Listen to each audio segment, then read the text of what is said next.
이진숙 후보자 그 자체는 자기 자식 퍼스트야. 두 자녀를 다 외국에 있는 중고등학교에 보내고 대학을 보냈지 않습니까? 진짜 솔직히 말해서 교수였지 않습니까? 자기가 다니는 학교 애들한테 받은 돈 가지고 외국에 있는 좋은 학교 다 갖다 주고, 그럼 자기가 한국에서 가르친 애들은 뭡니까? 수능이라든가 입시를 그렇게 많이 바꿨는데 단 한 번이라도 교육 수요자인 학생들, 당사자 얘기를 들어본 적이 있습니까? 학자들과 교육 관료들과 이렇게 바꾸고 정작 시험 보는 학생들은 가만히 있는데 어른들이 알아서 막 바꿔놨어요. 공감력이 떨어지는 거죠. 새 교육부 장관은 취임하자마자 첫날에 밤에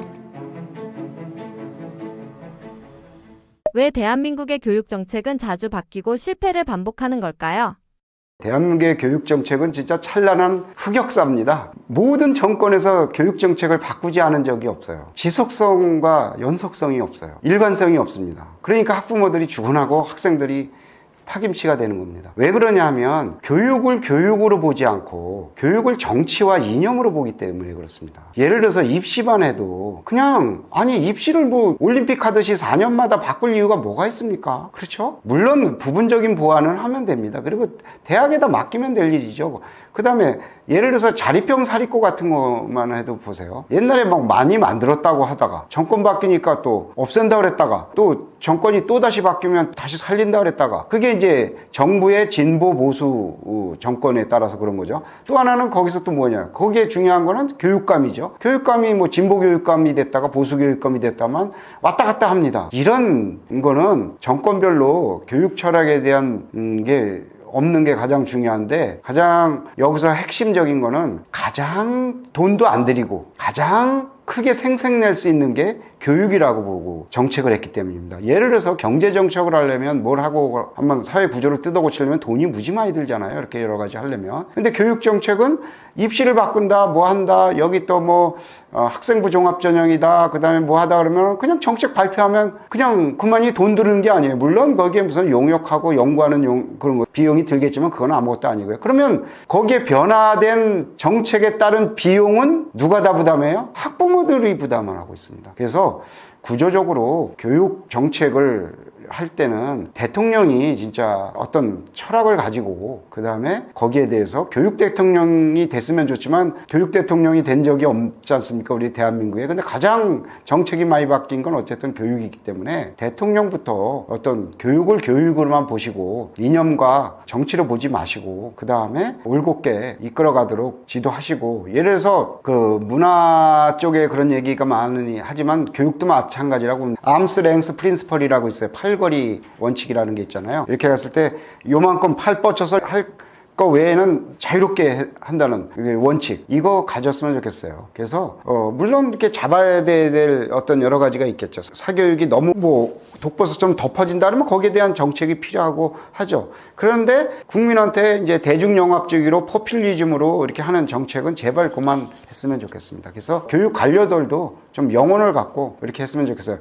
관료는 영혼이 없다고, 공무원은 영혼이 없다고 하지만 교육부 관료들만큼은 영혼이 있어야 된다고 생각합니다. 이 정책이 나는 똑같은 교육부에서 일하는데 정권 바뀌었다고 어제는 이렇게 했는데 오늘은 이렇게 하면 되겠습니까? 그게 말이 안 되죠. 의대 정책만 해도 그래요. 그러면 그 도대체 정원을 그렇게 2,000명 더 늘려가지고 입시가 뒤틀어지고 그 전국적으로 문제가 되면 이거 안 된다고 하고 사표 쓰고 나와야죠. 그런 사람 한 명이라도 있었습니까? 장관부터 나왔어야죠. 차관도 나왔어야죠. 근데 그냥 그래도 예스 그 다음에 정권 바뀌어가지고 그거 없던 일도 하자 하니까 또 거기서 일했던 사람들이 그대로 또 예스 하잖아. 이게 말이 됩니까? 그래서 총체적으로 대통령, 장관, 교육감, 그 다음에 또 교육 관료, 고육 공무원이죠. 교육청 공무원 다 좀 정신을 좀 차려서 했으면 좋겠습니다. 그래야 교육정책 진짜 더 뒤틀어지지 않습니다. 이번에 이진숙 교육부 장관 후보자 인사청문회가 논란이 됐는데요. 교수님께서는 이 사안을 어떻게 보셨나요?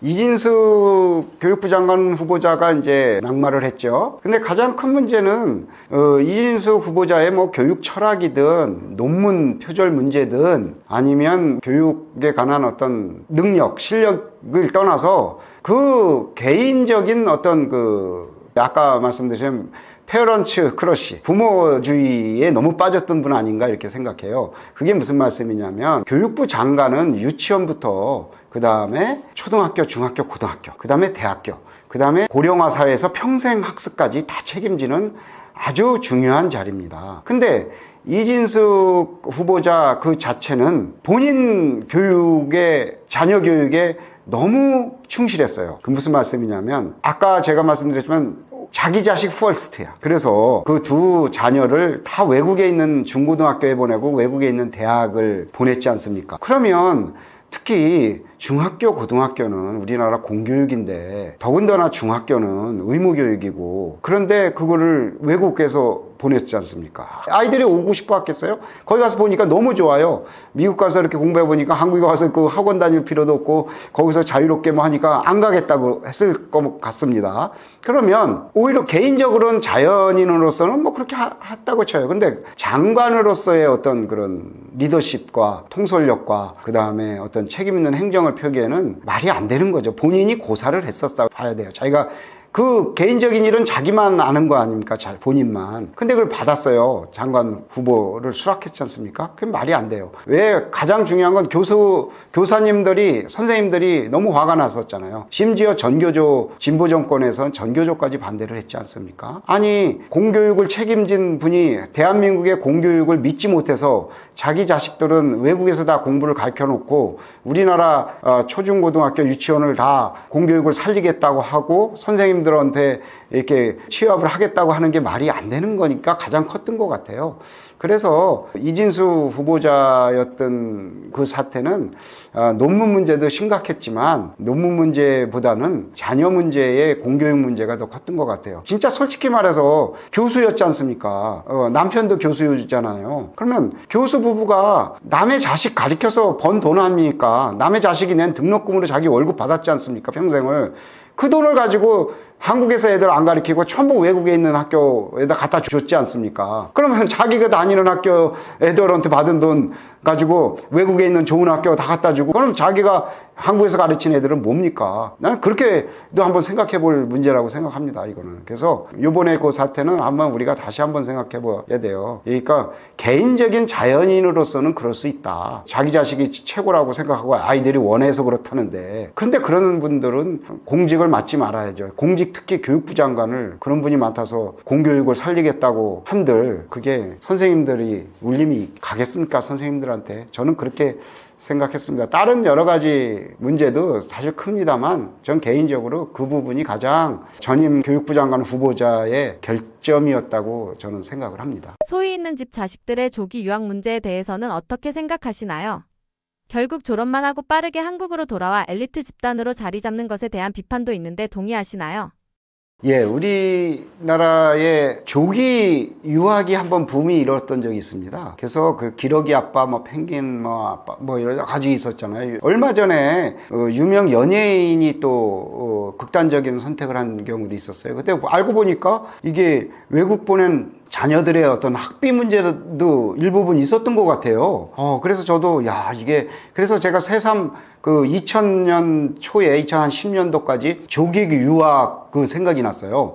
그 당시에 조기 유학이 어마어마하게 해서 기러기 아빠라는 그런 게 워싱턴 포스트에도 일면 톱으로도 난 적이 있었어요. 한국의 기러기 아빠. 여기서 조기 유학이라면 초등학생을 얘기하는 겁니다. 그래서 10,000명을 넘어서 20,000명까지 연간 간 적이 있었어요. 근데 지금은 거의 그게 이제 후그러들고 적어졌죠. 왜 외국으로 가려고 하는지를 우리가 곰곰하게 생각해 봐야 됩니다. 외국의 제도, 외국의 교육 제도, 그 다음에 외국의 그 선생님들의 어떤 그 아이들을 가르치는 이런 방법, 이런 거를 우리는 상당히 많이 도입도 했고 우리도 아주 좋습니다. 그러나 아직까지는 외국의 대학 경쟁력이 좋고, 예를 들어서 이진수 후보자 다시 한번 얘기하면 거기 두 자녀도 되게 좋은 대학을 갔더라고요. 물론 보딩스쿨, 그러니까 기숙형 고등학교 다 다녔지만 이제 대학도 상당히, 제가 뭐 여기서 대학 이름을 굳이 말할 필요는 없지만 아주 유명 사립대예요.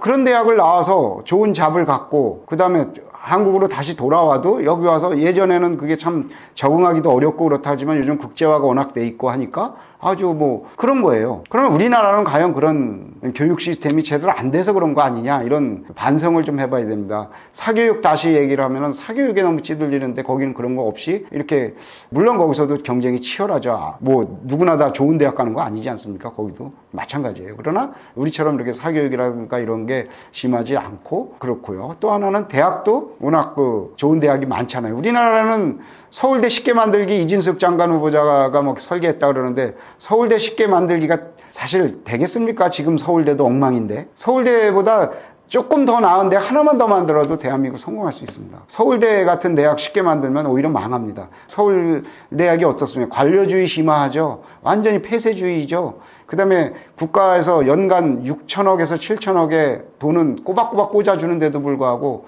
전국에서 가장 우수한 학생들 다 뽑아놓고 무슨 경쟁력을 있습니까 지금? 그런 대학을 10개 만들어요? 그런 거보다는 그런 소신, 철학이 어느 정도 강했는지 모르겠는데, 가장 중요한 거는 좋은 대학도 많이 만들어야 되지만 좋은 어떤 교육 환경, 이런 걸 제공하는 고등학교 같은 경우도 서울에 있는, 이제 특히 강남에 있는 고등학교나 과학고라든가, 강남에 대학이 없지 않습니까? 강남에 유명한 대학이 있습니까? 이 난리를 치는데 강남에 서울대학이 있습니까? 강남에 연세대학이 있습니까? 강남에 고려대학이 있습니까? 흔히 말하는 우리나라 빅3가. 그렇지만 위치에 상관없이 대학이 좋으니까 그런 거예요. 그러면 우리나라도 부산에 진짜 좋은 대학을 만들어야 돼요. 근데 서울대 같이 똑같은 대학 말고, 야, 부산에 이 대학을 이 교수, 이 전공 때문에 가게 만들어야 되지, 부산의 서울대 같은 그대로 카피해서 갖다가 앉혀놓은들, 그건 안 되는 거죠. 문화적인 거, 인구적인 거, 경제적인 거, 모든 게 다 어우러져야 됩니다. 그래서 외국의 대학들은 이제 그런 게 어우러져 있는 대학들이 많기 때문에, 주립대학이라든가 명문 사립대라든가, 그렇기 때문에 그 대학 가서 공부하고 싶어 하고 그 대학을 보내고 싶어 하는 이런 게 있었던 거죠. 우리나라도 그런 대학이 많아야 된다고 생각합니다. 서울대 쉽게 만들면 좋아요. 그리고 100개 만들면 어떻습니까? 더 좋죠. 그러나 그거가 방법론과 재정 문제라든가 여러 가지를 다듬어야지, 지금같이 그냥 레토릭으로 한 그런 전임 후보자의 어떤 설계라고 하는데, 그건 좀 잘못된 것 같습니다. 제 개인적인 생각입니다. 우리나라는 교육정책 수립 과정에서 무엇이 가장 결여되어 있다고 보시나요? 그래서 이제 교육부 장관도 이제 새로 다시 임명이 되면 새 정책을 또 조율할 거 아닙니까? 그래서 수립할 건데, 가장 중요한 거는 제가 교육정책 수립 과정에서 교육 수요자의 얘기를 안 듣고 일방적으로 관주도에, 그러니까 교육부 주도에, 그다음에 그러니까 정치권 주도에, 정부 주도에 정책을 수립해서 나가는 게 문제라고 저는 생각합니다. 그러니까 뭐냐면 현장성이 없고요. 그러다 보니까 연속성이 없고요. 분절적인 정책이 돼요. 예를 들어 볼게요. 수능이라든가 입시를 그렇게 많이 바꿨는데 단 한 번이라도 교육 수요자인 학생들, 당사자 얘기를 들어본 적이 있습니까? 그냥 서울대 교육학과 출신 중심의 학자들과 그다음에 교육 관료들과 이렇게 해가지고 이렇게 바꾸고 뭐 한 거 아닙니까? 정작 시험 보는 학생들은 가만히 있는데 어른들이 알아서 막 바꿔놨어요. 그래서 가장 중요한 거는 공감력이 떨어지는 거죠. 학생들이, 그다음 학부모들이 공감할 수 있는 정책을 해야 되는데 자기네들 마음대로 바꿔봤지 않습니까? 그러니까 현장의 목소리를 듣질 않았어요. 예를 들어서 의대 정책도 마찬가지였고, 글로컬 사업이라고 이제 지금 윤석열 정부에서 해서 이제 넘어온 정책이 있고, 라이즈라고 해서 지방 대학 혁신 사업이라는 것도 있고, 그 다음에 또 뭐 고교 학점제라는 것도 있고, 이런 정책들이 많지 않습니까? 더 중요한 거 있죠. 최근에 그 AIDT라고 그래서 인공지능 디지털 교과서, 이거야말로 진짜 완전히 관주도였지 않습니까? 관 중에서도 전임 이주호 장관의 개인적인 주도였지 않습니까? 아니, 그렇게 중요한 그런 교과서를 바꾸는 문제를 선생님한테 의견도 안 물어보고, 그러면 서책이라 그러죠. 일반 종이책. 종이책의 어떤 교육과정 그런 거하고 그 인공지능 AIDT로 한다는 거하고의 그 연계성은 뭔지, 그럼 평가는 어떻게 하는 거며, 이런 것도 한 번도 연구도 안 해놓고 그냥 썩 해봤습니다. 그게 말이 됩니까? 그 중에서 하나가 나는 진짜 코미디라고 생각하는 거예요. 에스토니아 얘기를 들었었어요. 에스토니아는 아주 인공지능 교과서를 해가지고 아주 잘하고 있다. 에스토니아 인구가 몇 명입니까? 130만 명 되는 나라입니다. 조그만 소국이에요. 우리나라 서울 인구가 몇 명이며, 경기도 인구가 몇 명이며, 인천시 인구가 몇 명입니까? 130만 되는 나라에서 한 걸 가지고 성공해서 우리나라 한다? 130만 명 중에 학생이 몇 명입니까? 초중고생 학생이 몇 명일 거예요? 30만 명도 안 돼요. 말이 돼요? 그런 식으로 정책을 한 게 가장 교육 정책 수립에서 문제라고 생각합니다. 결론적으로 말씀드리면 교육 정책을 할 때 한 번도 교육 소유자 얘기를 귀담아 듣지 않고 하고 싶은 대로 하는, 그러면 안 되죠. 그래서 정책을 이번 정부에서도 이제 정책을 제대로 서울대 쉽게 만들기도 뭐 공약은 하셨지만 대통령께서 그게 어떻게 될지는 뭐 잘 모르겠고요. 나머지 정책들도 이제 인공지능 AI 시대에 여러 가지가 있어요. 그거 어떻게 될지 모르지만 충분히 의견도 수렴하시고 해서 단계적 5년 내에 안 돼도 상관없습니다. 교육 정책은요, 일관성이 있고 투명하게 연속성이 있어야지 모든 정책이 분절적으로 그 정권에서 끝나버리면 안 돼요. 한시적으로 끝나면 안 됩니다. 그런 정책을 제발 하지 말았으면 좋겠어요. 가장 많은 게 고등교육 정책 같은 경우는 아니 역대 정부에서 안 해본 정책이 없어요. 지방대학 살리기에 이름만 바꿨을 뿐이에요. 무슨 뭐 지금 글로컬 대학이라는데 글로벌 수준의 지방대학을 만든다? 옛날에 WCU라고 있었습니다. 월드 클래스 유니버시티. 거기도 돈 엄청 썼어요. 월드 클래스 유니버시티가 나왔어요. 지방대학 중에서. 근데 그거 하니까 정권 바뀌고 하니까 또 뭐 글로컬이라고 이름 바꾸고 또 하고 뭐 뭘로 바꾸고 이름만 바꾸고 그러지 마시고 이름을 뭘 이렇게 바꿔요. 그대로 하시고 그걸 제대로 보완해 가면서 계속 하시고 이래야지 연속성이 없지 않습니까? 뭐 에이스 산업이다 무슨 플러스 산업이다 무슨 아이고 너무 많아요. 다 근데 다 끝났지 않습니까? 그러지 마시고 그렇게 했으면 좋겠습니다. 저는 그 정책을 하는 걸 너무 오래 봐왔기 때문에 교육 관심을 가져서 계속 정책에 관심을 가졌는데 그렇게 하시면 안 되고 제발 정권과 그 다음에 장관과 교육부 공무원과 교육감에 상관없이 그냥 정책이라는 거 쭉 가면 보완을 해야지. 보완. 그렇죠. 아주 엉망인 거는 하지 말아야죠. 물론 그렇지만 그런 식으로 지금처럼 이렇게 하면 안 될 것 같습니다. 그게 가장 중요한 것 같습니다. 새 교육부 장관이 임명된다면 어떤 조언을 해주고 싶으신가요? 새 교육부 장관은 취임하자마자 첫날에 밤에 10시에 학원가부터 가보시라고 저는 권해드리고 싶습니다. 그 학원 차장들이 얼마나 학생들을 실어나르고 강남이든 목동이든 지배를 하고 있는지 그 현장을 보시면 교육 정책을 어떻게 수립해야 될지를 정신을 차리실 겁니다. 자, 학원가를 가보면 그냥 노란 차라고 하죠. 병아리 차라고. 그게 유치원 아이들 실어 나르던 차들이 이제 밤에는 학생들 다 지역별로 다 나릅니다. 동네가 아수라장됩니다. 거긴 공권력이 없어요. 구청에서 그렇게 조금만 불법 주차해도 그냥 단속을 해가지고 딱지 띄고 5만원, 3만원 과태료 나오는데 그 불법의 그 도로를 점유한 그 많은 차들을 하나도 단속 안 합니다. 그건 뭡니까? 교육청하고 그 다음에 구청이죠. 구청하고 그 다음에 학원하고 다 유착되어 있는 거 아닐까요? 아까도 말씀드렸지만 유착 분명히 있다고 봅니다. 그건 말이 안 되잖아요. 어떻게 이렇게 불법 도로가 마비되는데 단속도 안 하고 맨날 그런 일이 벌어져요. 또 하나, 거기서 가장 중요한 거는 학생들이 왜 그렇게 전부 학원을 가기 위해서 하루 종일 학교 갔다가 학교에서 자고 그 다음에 학원 가서 공부한다? 이런 현식에 그러면서 무슨 정책을 어떤 입시 정책을 어떤 고교 학점제를 어떤 내신 이런 정책을 펴십니까? 그거만 더 보십시오. 자녀를 키워본 분들은 더더군다나 알 수 있겠지만 안 키워본 장관이 되면은 진짜 더더군다나 가보셔야 돼. 전임 윤석열 대통령 같은 경우는 이제 자녀를 안 키워봐서 교육 정책을 더더군다나 실감적으로 느끼질 못했을 거고요. 현재 이재명 대통령은 두 자녀를 키워봤으니까 교육에 대해서 초중고 시절을 다 겪으셨으니까 잘 이해할 거라고 봅니다. 장관이 임명되면 꼭 그렇게 하시고 또 하나 가장 중요한 거는 국민이 교육 정책의 피해자가 되고 있지 않습니까? 계속. 그렇죠? 아까 교육부 장관의 말씀을 드린 이유는 그 피해자를 이해할 수 있는 정책을 해야 돼. 피해를 덜게 할 수 있는 정책을 해야 돼. 사교육비를 적게 지불할 수 있는 정책을 해야 됩니다. 그렇게 애쓰고 공부를 시키는데 그 돈을 전부 내 호주머니에서 나가게 하는 거.